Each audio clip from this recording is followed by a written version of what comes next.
السلام عليكم الاخوان الاخوات، نتمنىكم تكونوا على خير وبخير. جبت لكم واحد الفيديو اللي عباره على اسفنج منزلي تيجي بحال ديال الزنقه ولا احسن بكثير، حيت راكم عارفين الحاجه ديال الدار تتكون يعني تتعرفوا المكونات باش صايبتوهم تيكونوا نقيين.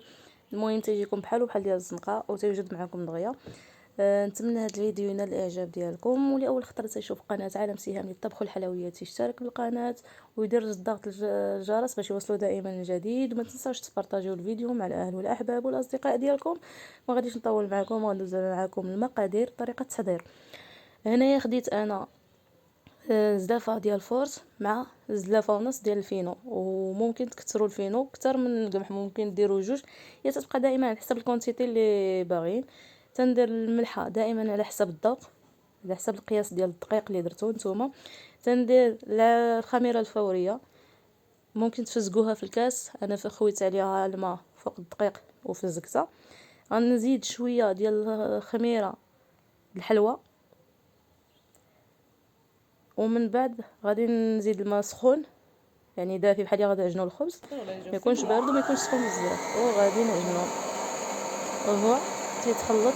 وانا تنضيف عليهم الماء حتى تنحصل على العجين اللي بغيتو انا، يعني ما يكونش قاصح وما يكونش يعني جاري. المهم كل ما تنخلط كل ما انا تنضيف في الماء والعجانه تتعجن. المهم كما قلت لكم حتى تتحصل على واحد العجين اللي هو لين كما تلاحظوا معايا نتوما. تندهنوا بالزيت باش تنجمعوا. من بعد ما غادي نجمعوا غادي نخلطوا غادي نغطيه بالسلوفان وغادي نحطوه يخمر. المهم البنات هانتوما تشوفوا العجين ديالنا ضاعف الحجم ديالو يعني اختمر. دابا غادي نحاول انني نخرج منه هذا الهواء كيف تشوفوا معايا. من بعد نحاول انني نقرصو. غادي نحاول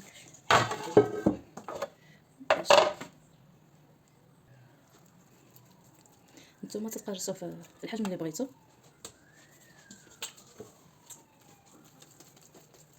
انا ندير هذا الحجم هذا باش تنحطو يرتاح، باش فين تنقليوه تجينا بحال ديال الزنقه.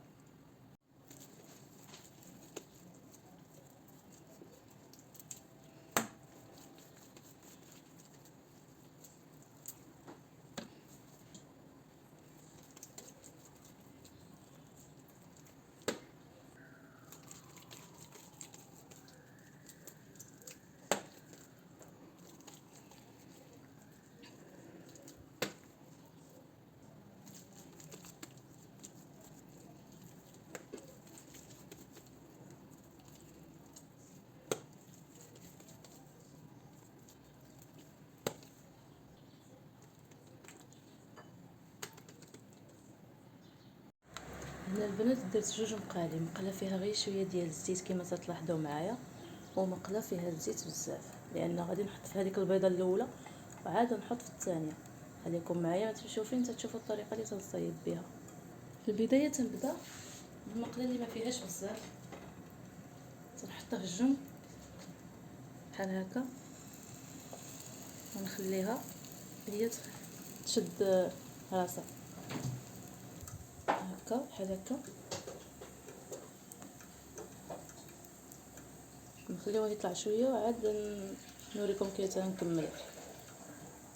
ندير بحال هكا. انا هنايا هزت لي هاد المقله 3 خليها فين تشد عاد نقلبها المقله الاخرى.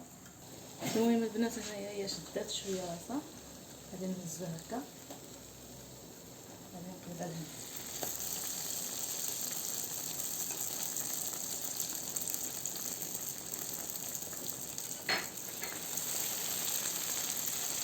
هكا.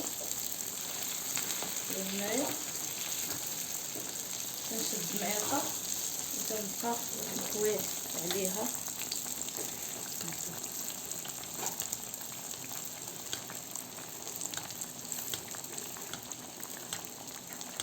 مزيانه باش تيزيان.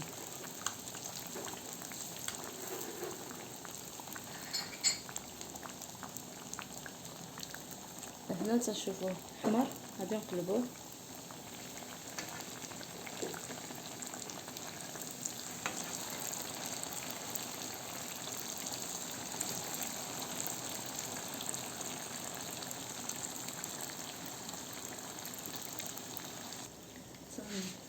نعاودو الطريقه.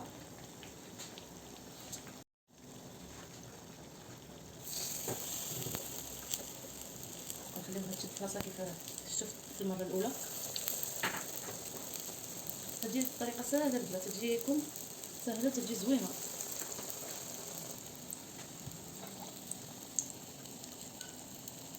هكذا دغيا تتسخن. اي فوا تتسخن لكم المقله دغيا تتفكوا قضيه. هانتوما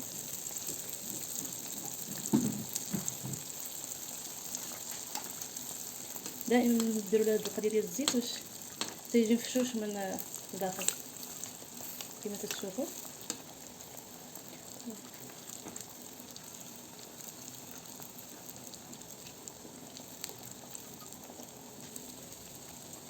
شوفوا دغيا تيتحمر معكم دغيا تتساليو، يعني ما تبقاوش.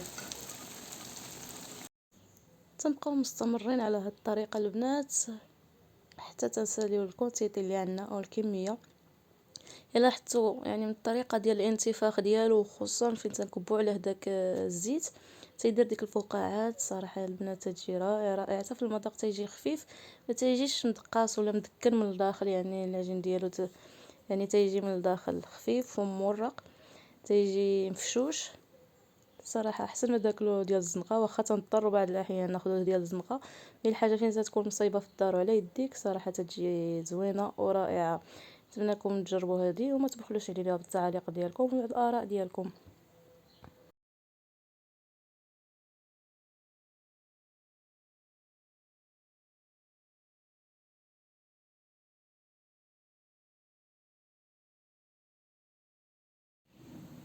هذا هو السفنج ديالنا، حصلنا عليه هانتوما كيفشفش.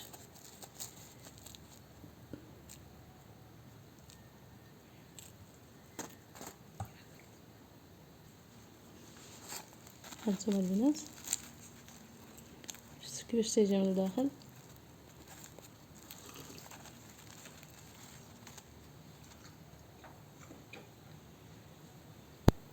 وصحتكم وراحتكم. نتمنى تشتركوا في قناه عالم سهام للطبخ والحلويات، وما تنساوش تبارطاجيو الفيديو مع الاهل والاحباب والاصدقاء ديالكم، وما تبخلوش علينا بالتعاليق ديالكم والاراء ديالكم. وشكرا لكم.